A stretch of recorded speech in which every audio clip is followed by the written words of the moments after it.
Seguint amb el tema aquest de les improvisacions, us poso un exemple.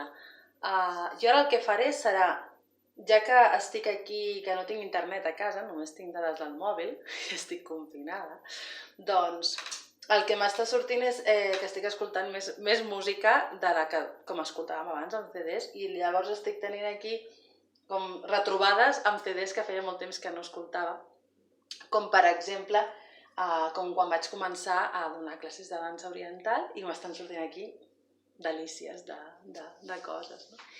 Llavors, el que faré ara és posar una cançó que fa moltíssim que no escolto, que no sé on estan els cops, no sé quina melodia té, més o menys sé per on va, però no sé exactament com és, perquè veieu que són realment improvisacions. La Quiroga, la meva ajudanta, estarà per aquí, tot i que té el dinar preparat allà, però em sembla que t'aniries aixecant, sí. Sí. Sé que em farà, si em diu una cosa a la mama, si necessita ajuda. Llavors, quan acabi de fer la cosa que necessita la mama, jo aniré a dinar, perquè, clar, tenia gana. I encara en tinc. Clar, doncs llavors... Gana, tinc que tindre gana. Clar. No pot ser que em diguin, tens gana? Doncs no menges. No, va ser que no. I menys ara que no tenim res a fer tot el dia, estem aquí tancades. Llavors, perquè veieu que és una autèntica improvisació, veureu que a mi em sobtaran també per on va la música. Val? Les que sou alumnes meves sabeu que la finalitat de les classes no és que us aprengueu coreografies, tot i que si algú vol doncs faig coreografies també, però la meva finalitat és que vosaltres pugueu tenir unes eines, disposar d'unes eines corporals amb les quals vosaltres pugueu ballar. Que pugueu estar a casa i us vegi algú o no us vegi ningú, que pugueu vosaltres gaudir amb els moviments i amb la vostra expressió corporal. Aleshores, jo us convido a això. En aquest cas, us deixeu portar per la música, no sé si la sentireu bé des de casa, i veieu per on em va a mi, per on em va marcar els cops. Sabeu que els cops de cadera més marcats i més pronunciats són els solars, els més suaus són els lunars. Veureu, segons el dia que tinc, si em va més un tipus de moviments, si em va més un altre tipus de moviments, i anirem treballant, doncs no només anirem treballant durant aquests dies de confinament els exercicis i anar practicant exercicis i moviments de dansa oriental, sinó que el que més m'interessa és que vosaltres els pugueu fer vostres, aquests moviments. Comencem amb aquesta improvisació per aquí. Ara ja no m'havia explicat.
viento con niños en casa.